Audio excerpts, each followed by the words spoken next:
and it concerns the 1989 disappearance of Marta Rodriguez.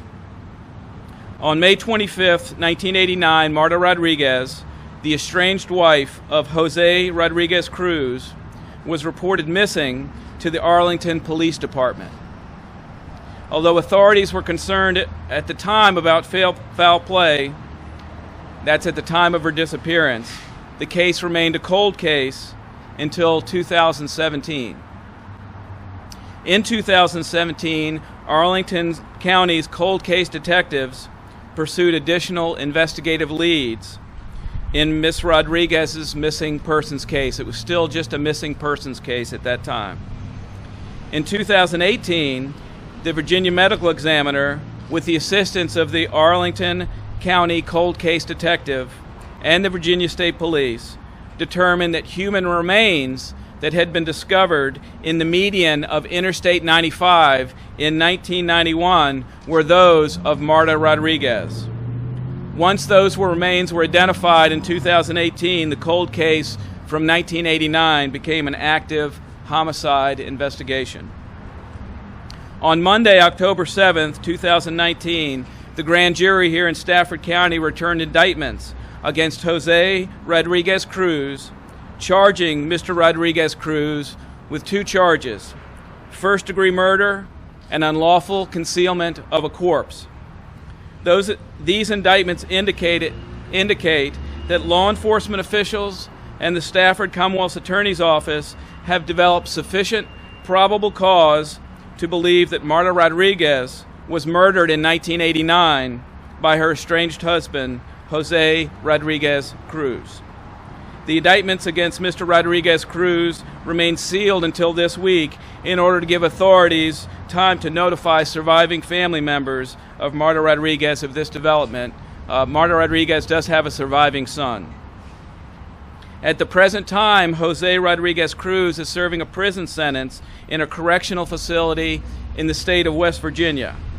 Stafford authorities have lodged a detainer with the facility where Mr. Cruz is located, and in the coming months will be taking steps to have the accused returned to Virginia to face trial. Those are my prepared remarks. I don't want to finish those remarks without commenting that it's not lost on me that October is Domestic Violence Awareness Month. This is the ultimate act of domestic violence. That's the allegation in this case. And it's noteworthy that in the month of October, justice is going to be delivered for Marta Rodriguez connected to her disappearance in 1989. There's several incidents of significance. The first was Ms. Rodriguez's disappearance in 1989. That was from Arlington. There was a strong suspicion in 1989 that was connected to foul play. But there was not sufficient evidence at that time to move forward on anything. At that point, it was a missing persons case with a suspicion of foul play. In 1991, human remains were discovered in the median of Interstate 95 here in Stafford County. Those 2 things were not connected at the time because those remains were unidentified. And those remains were not identified for decades. So 1989, the missing persons report, the suspicion of foul play. 1991, the discovery of human remains. In 2017, based largely of an investigation that occurred in the District of Columbia, Arlington County cold case detectives started pursuing additional leads in the case. It was assigned to a specific detective in Arlington. That detective started pursuing leads and connected with the D.C.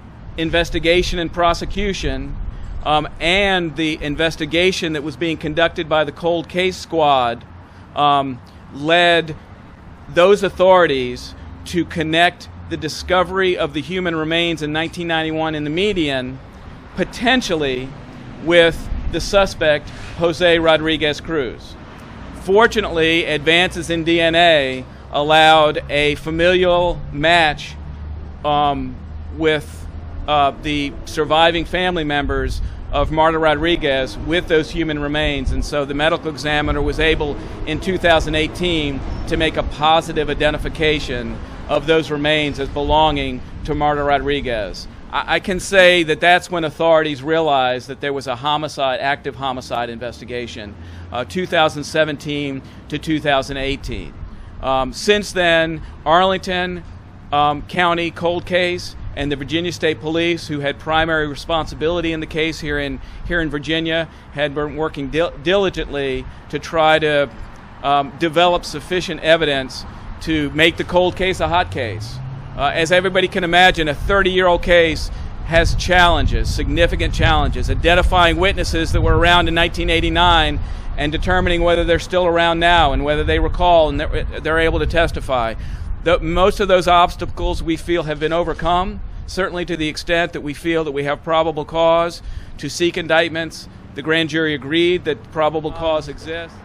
I think it's important 30 years later to know that that justice can be delivered. Sometimes that's really difficult to do, and I will say the efforts of the media in keeping this case before the public, the efforts of Mr. Butler to keep reminding the authorities that Marta Rodriguez was not just a cold case, she was a potential homicide victim. It helped us all to realize that we need to do our best to bring justice in this case. There's a saying, justice delayed is justice denied, and in many cold cases, that justice is denied forever. We find probable cause in this case. We're going to try Mr. Rodriguez-Cruz for the homicide, and we hope to bring justice to Marta Rodriguez. And if we do that, and when we do that, I think the family of Pam Butler will also get another measure of justice beyond what they've gotten from the prosecution in Washington, D.C.